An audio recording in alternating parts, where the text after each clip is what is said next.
এটা সেদ্ধ হয়েছে দারুণ। আচ্ছা, আর এখন যাচ্ছি মাছ কিনে পাহাড়ে। আর এদিকে জল হয়েছে, রাস্তাতে পুরো জলে ভর্তি।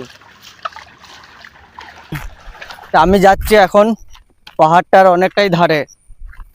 তা তোমাদের এখান থেকে দেখানোর চেষ্টা করব কতটা উপরে এসেছি। এখনো মেন জায়গায় যাইনি, পৌঁছাইনি এখনো, শুধু জাস্ট ওঠার সময়টা। আর ওই যে দেখতে পাচ্ছ ওই দিকগুলো অনেকটাই নিচু।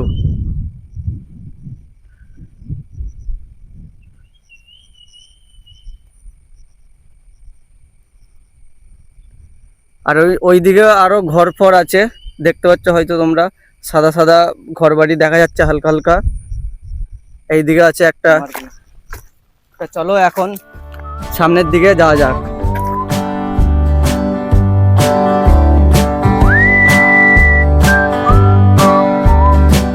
গাইস, এখন তো আমরা চলে এসেছি এইদিকে, আর শুধু জাস্ট ভিউটা দেখো। তো দেখো ওইদিকে আমাদের রুমও দেখা যাচ্ছে, কিন্তু ক্যামেরায় ভালো বোঝা যাচ্ছে না, কিন্তু আমরা ভালো করে বুঝতে পারছি ওইদিকে আমাদের রুমও আছে। আর এইদিকে জায়গাটার দৃশ্যটা দেখো তোমরা, দেখেছো? এদিকে শুধু পাথর, এগুলো সব পাথর, মুরাম পাথর। আর এই জায়গাটা হচ্ছে এরকম ঢালপাড়া, এইদিকে উঁচু আছে আর ওই দিকটাই অনেকটাই নিচু, ঢাল হয়ে যাচ্ছে জায়গাটা। ক্যাম্প ওইখানে করব। ক্যাম্প করতে করবো ওইদিকে? হ্যাঁ, কারণ যে এখানে অনেকটা এখন রোদ হবে, ঠিক আছে? রোদে তো ভালো লাগবে না। হ্যাঁ, এখানে গাছপালা আছে, ওই জায়গাটা ক্যাম্পটা করবো। ঠিক আছে। তা চলো গাইস, এখন আমাদের ক্যাম্পটা রেডি করা যাক, আর মাছটা ভালো করে পরিষ্কার করে রেডি করা যাক। গাইস, এখন জায়গা পেয়ে গেছি। আমি কি বলতে এই কালো পাথরের উপরে মাছটাকে পোড়াবো। আর কালো পাথর মানে অল্পতেই হিট হয়ে যাবে, আর মাছটাকে পোড়াতেও ভালো হবে। আর এখন সাগরকে বলবো কলাপাতা কেটে আনার জন্য, আর আমি নিজে যাব কিছু কাঠ সংগ্রহ করে নিয়ে আসবো মাছটাকে পোড়ানোর জন্য। আর ভিডিওটা তোমরা শেষ পর্যন্ত দেখতে থাকো, অনেকটাই মজা হবে।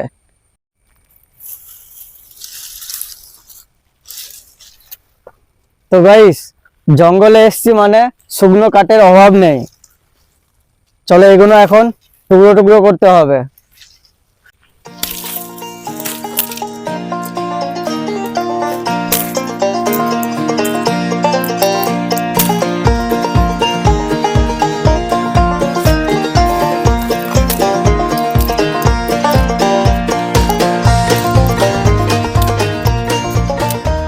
তো গাইস, দেখতে তো পেলে শুভদা এখন কাঠ রেডি করছে আগুন জ্বালানোর জন্য, আর আমাকে বললো যে কলা পাতা কেটে নিয়ে আয়। তো আমি এখন যাচ্ছি কলা পাতা কাটতে। তো তোমরা এসো, আমরা ভালো কলা পাতা খুঁজে আমাকে এখন কাটতে হবে।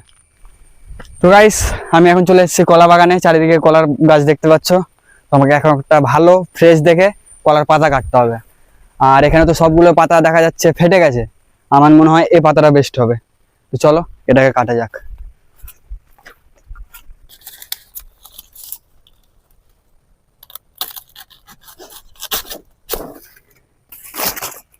তো গাইস, দেখতে পাচ্ছ, বলেছিলাম না এই পাতাটাই বেস্ট হবে। তো দেখো এখন পাতা কেটে নিয়েছি। তো চলো এখন যাওয়া যাক। তো গাইস দেখতে পাচ্ছ, আর হ্যাঁ তোমরা ভাববে যে একটা বললাম তো এখন তিনটে কেন? তো এই দুটো কাটার কারণ হচ্ছে যে মাছ ধুতে হবে, আবার মাছটা রাখতে হবে, তার জন্য এই দুটো কেটেছি। তো চলো এটাতে আমরা মাছ পোড়াবো। গাইস, এটা কি মাছ আমি তো বুঝতে পারছি না, তবে মনে হচ্ছে অনেকটা পমফ্লেট মাছের মতনই। আর তোমরা যদি এই মাছটার নাম জানো কমেন্ট করে জানাবে। দেখে নাও মাছটা ভালো করে। তা চলো এখন মাছটাকে পরিষ্কার করা যাক।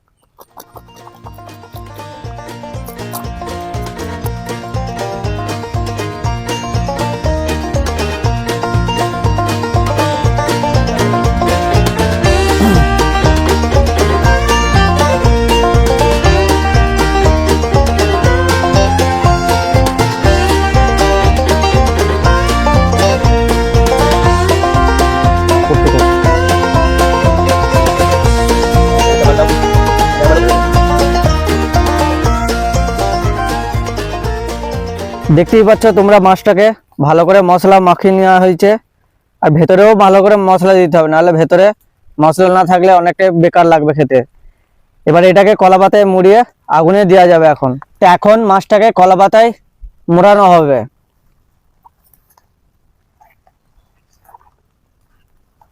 ভালো করে মোড়াতে হবে যাতে না বাইরের কাঠ পোড়াগুলো না ঢুকে যায়, নোংরা যাতে না ঢুকে যায়।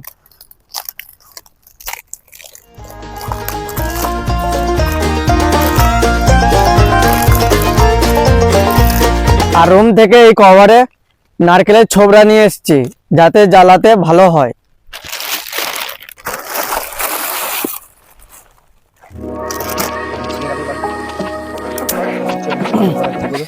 খাগের উপরে বেগুন দিতে হবে।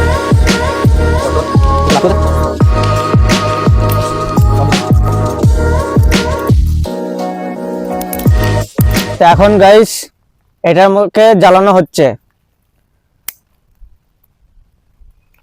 গাইস এটা জ্বালাতে অনেকটাই কষ্ট হয়েছে আর এখন অল্প জ্বলছে। আশা করি এবার পুরোটাই জ্বলে যাবে, কারণ কাঠগুলো অল্প ভিজে গেছে, ওই জন্য একটু জ্বলতে অসুবিধা হচ্ছে।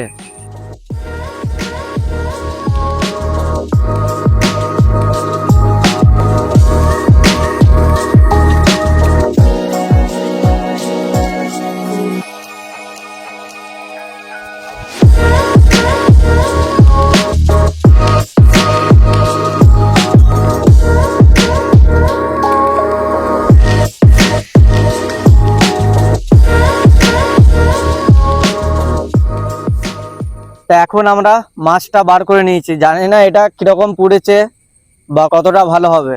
এরকম ফার্স্ট করছি, আশা করি ভালোই হবে। তো এখন খেয়ে দেখা যাক। সাগর পরিষ্কার করবে, তো চলো। রোদ নেই, কি মনে হচ্ছে তোর সাগর? আমার তো মনে হচ্ছে হয়েছে হয়েছে। হয়েছে ও সেই গাইস মাছটা একদিকটা একটু বেশি পুড়ে গেছে।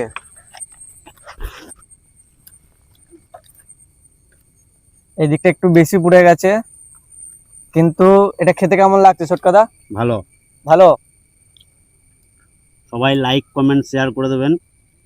দুর্দান্ত হয়েছে। আপনারা যদি খেতে চান তাহলে চলে আসবেন প্লিজ। হ্যাঁ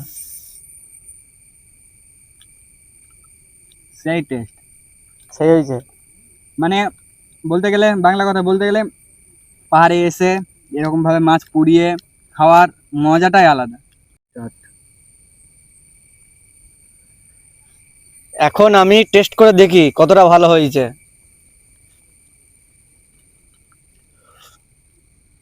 এটা সেদ্ধ হয়েছে দারুণ, আর টেস্টও লাগছে হেভি।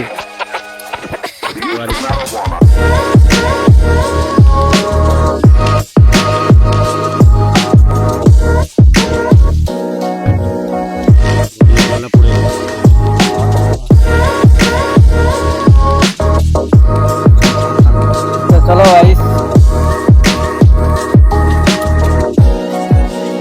হেভি লাগছে, হেভি।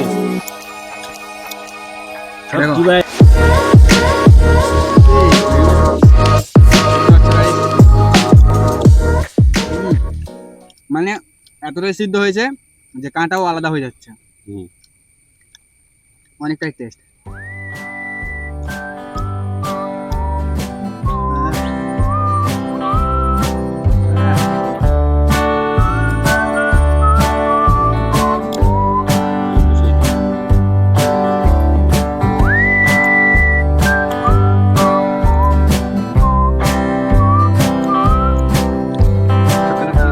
তো গাইস আজকে এখানেই শেষ, তোমাদের সঙ্গে দেখা হচ্ছে পরের ব্লগে।